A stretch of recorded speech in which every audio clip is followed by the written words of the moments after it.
When I was a little kid, I had a best friend, and his name was Paul, and for a while, it was awesome. I didn't have the best time at home. My parents were very strict. I understand that they were trying to raise me well, but my father's military career made it hard for me to be who I was. My mom just followed his lead, so I often felt like I was alone in the world until I found Paul. With a military dad, we moved around a lot, and I didn't have the chance to make a lot of friends. Paul was my neighbor. It was like he took me under his wing and we became best friends almost immediately. And I thought he was pretty cool too. He had a lot of freedom at home. His parents let him go out wherever, whenever, even though we were like 14 and freshmen, and he introduced me to a lot of stuff that I probably shouldn't have been watching, but I was growing up and interested. My parents would have killed me if they knew. I felt freer thanks to him, which is why I didn't notice for some time that things weren't so normal with Paul.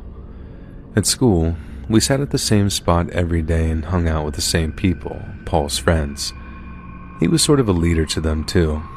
The first time I noticed something off was the day after we had a little project in class where I met this cool guy from the chess club who liked a bunch of music and movies and books that I had no idea about.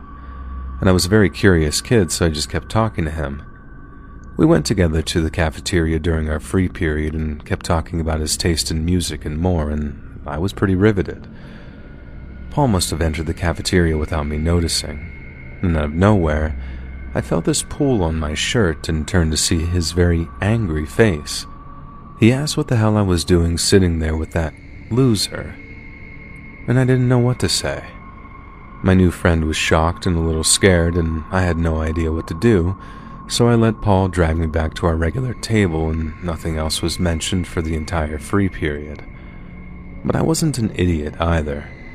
When we were alone at school, I asked him why he did that, and Paul managed to convince me that I had to watch out with whom I spent some time with. I couldn't be seen with some loser kids from the chess club. Paul said that if I wanted to be a loser too, then he wouldn't be my friend anymore, and that was very terrifying at that age. I couldn't conceive of not having Paul and his friends as my friends after years of not having anyone to rely on, and so I agreed and stopped talking to that guy. The next incident happened a few weeks later when Paul invited me over for some TV and games, and there were two girls there. I knew them from school, but this was the first time I hung out with girls in such a private setting. I asked what we were watching, and Paul made us look at this X-rated stuff on his TV. I don't know if the girls were comfortable with that, but they didn't seem to say a word. And at one point, Paul called me to the kitchen and said that he was going to his room to make out with one of the girls. I told him fine, but I was tired and wanted to leave. He got this angry look again and told me that I wasn't leaving. I was staying and making out with that other girl. I said I didn't want to. Yes, I was 14 with raging hormones, but I didn't want a make-out session with some random girl that night. Paul said that I had to go and kiss her right then with him watching. Otherwise, I could go home and just never talk to him again. All of this just felt so unfair, but that threat again was enough to just get me moving. The girl seemed to be into it, or maybe she was just trying to fit in like I was, but we did kiss, and it was my first kiss, but nothing like I imagined or wanted. I definitely wouldn't have picked for Paul to be there commanding this entire thing.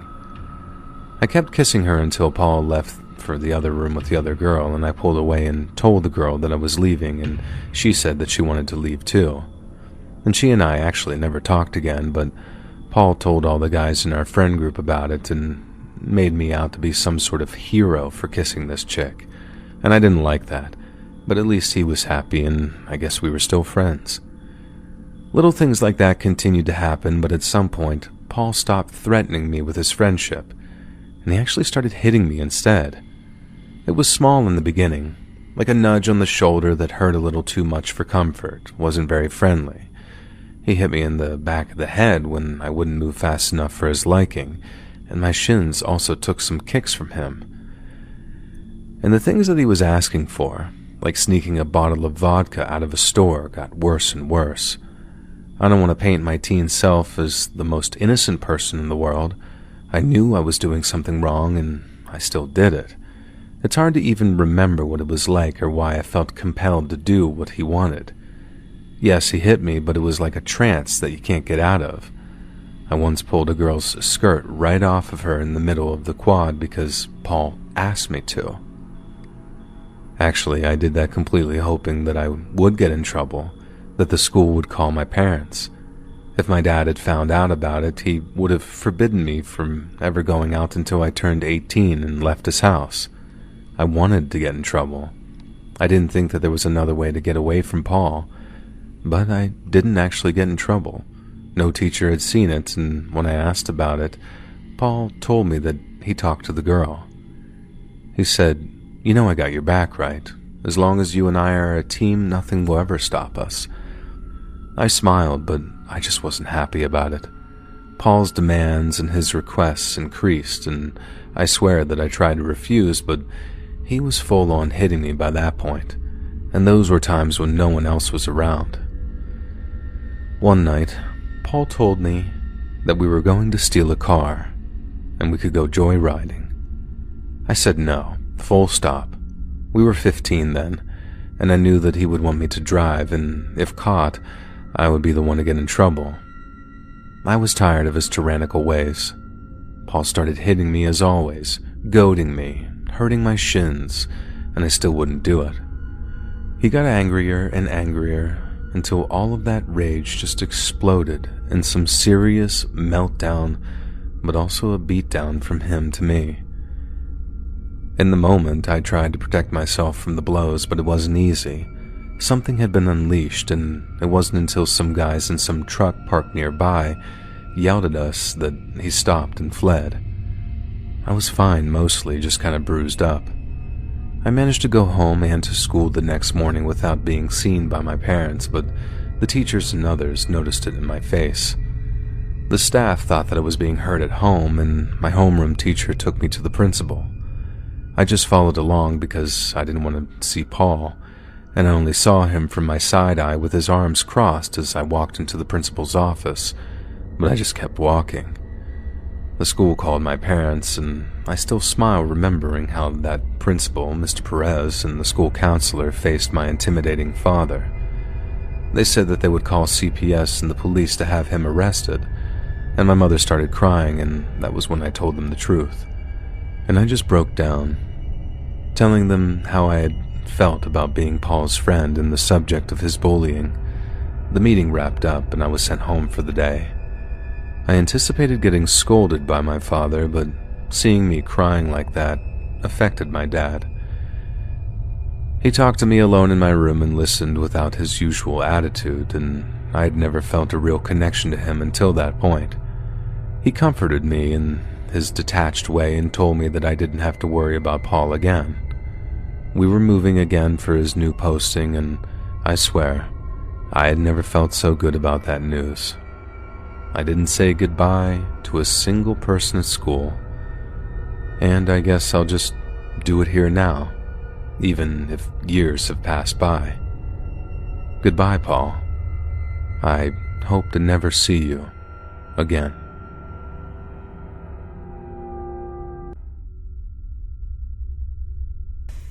Hey guys, thanks so much for all the support. If you haven't subscribed to the channel yet, please feel free to do so. You know you deserve all these bad things that have been happening to you. I looked at Porter as he said this with dead eyes. What do you mean by that? I asked while clenching my fists that were ready to throw at him any time. I mean what I mean. You're ugly, and you deserve all the bad things that happen to you. He was still as calm as the wind, as if it did not even matter to him what he was saying could hurt my feelings. You're mean, I said, and ran away while crying, as he continued looking at me with the same cold, dead look in his eyes. I was in 3rd grade back then when I first noticed that Porter did not care if his actions or words hurt those around him. He did not smile much, and his responses were the bare minimum. But whenever he did smile, he still had the most charming smile among others, which was the reason I started to crush on him. It was one day during recess when I was walking back to the classroom. I saw Porter standing in front of a girl. She was skinny, with straight hair that came to the neck, and she was laughing goofily. That was when I saw her touching his hand, which he slapped away, and then he started slapping and beating her with the same cold, dead expression on his face. I don't know why he was doing that and what the girl did to piss him off, but I ran to call a teacher. When I came back to the teacher, he was still beating the girl, until the teacher had to pull him away and asked to stop beating that poor girl. He got suspended for a week due to his violent behavior, and I kept wondering why did he do that, and why he never looked as if he did something bad. It was as if it did not occur to him that it would hurt her, or she might not like the way he treated her. At that time, he seemed to me as an emotionless, violent monster. He came back to school after his suspension period ended, but he became even quieter and more self-reserved than he used to be before. Students started to avoid him since they were all scared of him, including myself, and he didn't care either. Even if any of them tried to talk to him, he would simply just drive them away with his meanness. I still thought of him as charming as ever, and I still had my little crush on him, but I was too scared to show that to him or anyone else for that matter. Time passed just like this, and it was finally time for the result of our final exam. And during those times, Peter had already been suspended 3 times for violence, and he was on his last warning before being expelled. After that, he transferred schools. I did not hear about him until 2 years later, when one day, my mom talked to one of her friends about a playdate for us. The family had moved to the area 2 months ago, and Mom became friends with her during a spa session. Anyway, so Mom took me and my little brother Kirby to her friend's house while explaining to us during the entire car ride that we should behave and not do anything troublesome. Playdates were a weekly thing. Mom would often call any of her friends and schedule a playdate for us with their children, and then the parents would spend their day relaxing or something like that. As Mom walked into her house, her friend introduced us to her daughter, Cecilia, who was 2 years younger and around the same age as Kirby. But for some reason, she looked rather familiar. I knew I had never met her in my entire life, but she still looked as if someone I may have known from somewhere. She told us that her stepson was sick and sleeping in his room. I was curious for a few minutes about how he might look, but then I got over it and started playing with Kirby and Cecilia. My mom and her friend went out for the day after informing us that Cecilia's father was in the living room watching TV, and if we needed anything, we could ask him. We were in the middle of playing when I heard someone's footsteps. I turned around to see the back of a boy entering the living room. I guessed he was Cecilia's stepbrother. We could hear the voice of a movie playing coming from the living room, so I figured he might be watching it with his father. About an hour later, as the movie finished, we heard the loud voices of arguments coming from the room. "You believe what you want." It was the boy's voice, and as he left the room, I turned to see his face, and I recognized it in an instant. It was Porter. No wonder Cecilia looked so familiar to me. He climbed the stairs and went to his room. His father followed him with an angry expression on his face, and then he started banging on the door and shouting, "Open up! Open up!" The 3 of us quietly went to see what was going on, and we saw his father knocking a hole in the door in anger. I could see that his hands were bloody and swollen, and could Porter through that hole, but I guess neither his father nor Porter cared, and that was terrifying to me. Kirby had started to cry from the horrifying scene playing in front of us, and Cecilia looked distraught, but she didn't cry.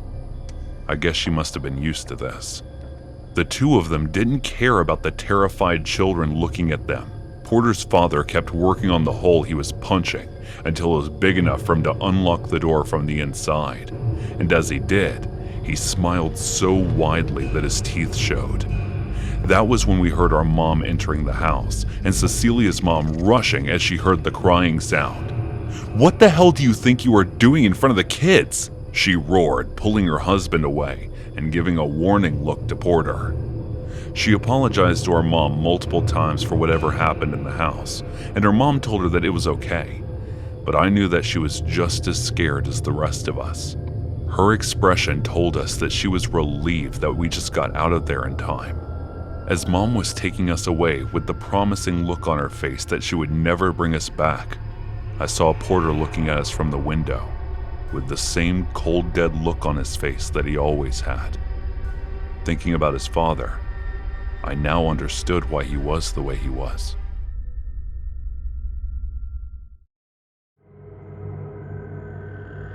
Believe me or not, but coming from a family who has a long history of being exorcist, I have got a strange ability. It allows me to see the ghosts who have possessed someone or are trying to do so. But what is even stranger is that this weird cursed ability only works on Mondays. I know, most of you think that people like us are scammers or something because of real scammers who taint our reputation, but not all exorcists are scamming others. My name is Gina Blair, and I'm a 16-year-old girl who has exorcist blood journey. Someone with an ability like me is born once in 3 decades, and whenever they are born, either they die at birth or survive only a few years. That was the reason I was so precious to my family. It might occur to you that since I had training since birth and have such ability, I might be a strong and brave girl who is always ready to fight an exorcism. But I'm not. I'm just as cowardly as others if they were to face a ghost like me, because every time I see one, I'm terrified to the extent of passing out. That is the reason I made my parents enroll me in school just like the rest of normal students, and it was my first day there. Just like others, I was to stay in a dorm, but my father sent my Aunt Dana, who was also my age, along with me. Unfortunately for me, my bad luck followed me to school, and the first day of my school life was Monday. The moment I stepped foot on the campus, I bumped into a guy, but I got this weird vibe, but I was sure that there was no ghost on him. It was so weird that I kept staring at him for a few moments. "Isn't it too early to have a crush on someone?" Aunt Jenna said while laughing as I watched him walk away. "I'm not having a crush, Jenna. It's just, there is something weird about that guy. I just can't put my finger on it," I said, which made Aunt Jenna stare at him too. "Is there a ghost in action?" she asked. "No, I don't think so," I replied. After watching the boy disappear from our sight, we went to the class. Being paranoid on this day was a given, and whomever I looked at, I kept thinking about what I might see the next minute. My entire day went in paranoia and nervousness, so to sum it all up, I could not focus on any of my classes. "Hi, you must be the new girl. I'm Susan, and I'm a year senior to you." A cheerful-looking girl came to me while introducing herself. "Oh, hi, I'm Jenna, and this is my niece Gina." Since I wasn't much of a talker, Aunt Jenna went ahead and engaged in the conversation with her. As she was talking to Susan, I noticed the same guy from this morning staring in our direction. The moment my eyes met his, he turned around and walked away. The next few days were quiet. I did my best to fit in and get along with the other students, while Aunt Jenna had no problem making friends, which made me a bit jealous of her, but I overcame that emotion. Susan started to hang out with my aunt and me, which made me open up to her little by little as well. "Hey Gina, have you guys seen Susan anywhere? I can't seem to find it since yesterday." It was Susan's best friend, and that is when I recalled that I haven't seen her either after Friday's lunch break. "No, we haven't," Aunt replied. The same day, as we were walking from the lab to the classroom, I saw the same guy, and for a brief moment, I thought I saw Susan's spirit lurking over his shoulder and then disappeared. I thought of telling Aunt, but thinking I might be imagining things, I didn't. That very evening in the dorm, when Aunt Jenna had gone out with some other girls, I saw another ghost of an unfamiliar girl. She seemed harmless, but it looked like she was searching for something. The only ghosts I was able to see were those who were either trying to possess someone or they already had. Just then, I received a phone call from Aunt Jenna, and as I answered her, it sounded like she was whispering, "Gina, is Stacy in the dorm?" "No, didn't she go with you guys?" I replied in confusion. "Yes, but we can't seem to find her, and I think I'm in trouble because someone had been following me." After telling me this, she shared her live location and disconnected the call. I know she must be hoping that I inform the cops, but even I don't know why I decided to go there on my own. As I was getting close to the place, I could not help but feel this weird, familiar feeling, and that is when I saw the same guy I bumped into on my first day on campus. That unpleasant feeling kept getting stronger and stronger, so I sneaked around to see what he was up to. He entered an abandoned building, and I followed him in. That is when I saw Aunt Jenna and Stacy tied near a pole. Stacy's stomach was cut open, and she was bleeding while Aunt seemed fine and unconscious. My eyes lingered on the ceiling, and I was shocked to see multiple ghosts, including Susan's, lingering atop the guy who was looking at the two girls with a monstrous smile. You know what? Ghosts are frightening. They are terrifying. But what's even more terrifying than them are the people like this guy who has not an ounce of humanity in them. The reason I was extremely terrified for my life at this moment was that whenever I faced a ghost, I knew they were already dead and they won't be able to kill me.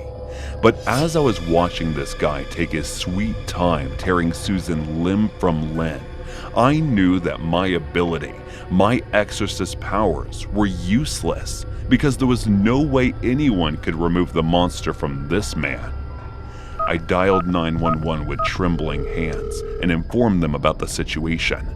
Luckily for me, the guy was so busy enjoying his brutality, he did not seem to notice me. He snapped back to reality the moment he noticed cops coming in, but it was too late for him to run. As he was getting arrested, I quickly went and untied Aunt Jenna to free her. I was shaking like a leaf the entire time as I helped her come to her senses and took her back to the dorm. A few days later, we were informed about the guy. His name was Carlos Simon. He was sent to a rehabilitation center when he was young for attacking an elderly woman. After his return from the place, he stayed quiet, but teenagers started to disappear one by one. In his confession, he told the cops that killing them calmed his nerves and satisfied him, which made me tremble and terrified. All I could think about after listening to all of this was that he was a soulless and emotionless monster. There was an unimaginable terror of humans that had placed the horror of ghosts in my heart now, and I couldn't help but be wary of those around me.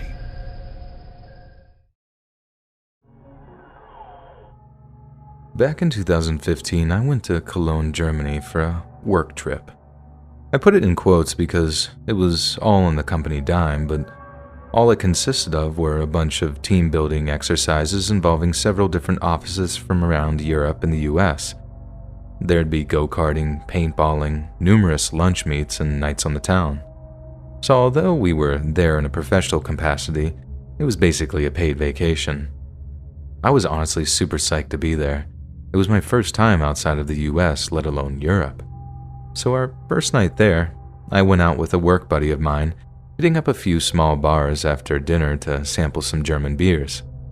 And I do mean sample because, despite what everyone said afterwards, we knew darn well that we couldn't get sauced since we had our first team-building activity the following morning. So we're drinking smaller glasses of all the different beers in one place, then moving on to the other. These glasses couldn't have been any bigger than 8 ounces or so, and we weren't totally finishing everything. I know it sounds dumb, but even though we were drinking, the aim was to not get drunk.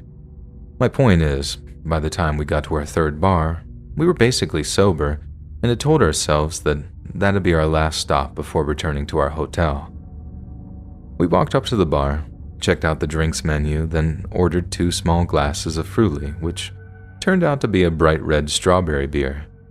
Then as we're talking about how awesome it was, some guy sidles up to us like, "Americans?" We get talking to him just about where we're from and stuff, and it turned out he wasn't German, but had moved there from someplace else when he was a kid. I didn't want to press him on it, as the way he talked made it seem like kind of a touchy subject, so we just moved on to other stuff, like why we were visiting Cologne. It's around then that he started asking if we wanted him to hook us up with any girls. I knew exactly what he meant by that, so I politely refused on mine and my buddy's behalf, laughing it off and assuring him I was married. He moved on to drugs, asking if we wanted hashish or cocaine or ecstasy. Again, I'm like, no thanks, remaining polite. But then the guy kind of pauses, looks us both over, and asks me something that shook me to my core. He leans in so the other drinkers wouldn't hear him, and he says in a low voice, "It's boys you want, yes? I can get you boys. Very young boys." My buddy was in a mid-sip as the guy said it, and he just about chokes on his Fruity as I tell the guy to take a hike. I didn't think he was serious. I thought it was more supposed to come across as an insult or something, but afterwards, I'm not so sure. I think as horrifying as it may seem, he might have actually been able to follow through with that offer. Anyway, like I said, I just told the guy to go kick rocks since he was getting on my nerves. The guy kind of sneers at us, laughs the rebuke off, then walks away, taking a seat with a bunch of guys over in the corner of the bar. Me and my buddy work through our beers, siphon the pythons in the bar's bathroom, then head back towards our hotel room. On the way out, the guys in the corner of the bar are giving us major stink eye. But with me being semi-street smart, I just knew to stick to brightly lit places and try to shake their tail if they tried to follow us. We walk for a few minutes, no one follows us, so I think we're all good. But it's shortly after that I realized I was actually really drunk. Made sense, I know, I'd been drinking, but I was too drunk. Like way too drunk for the amount I'd actually consumed. Literally the last thing I remember is saying, "Bro, I feel gross." Then there's just nothing. I know we kept walking for a while, but I don't remember where, and I don't remember passing out or seeing those shady guys from the bar again. But given that both me and Buddy woke up a few hours later, just as the sun was starting to rise, and he had been completely rinsed clean of all valuables, I'm willing to hazard a guess as to what happened. All the symptoms we felt the next day were completely consistent with being drugged with GHB or some other kind of sedative.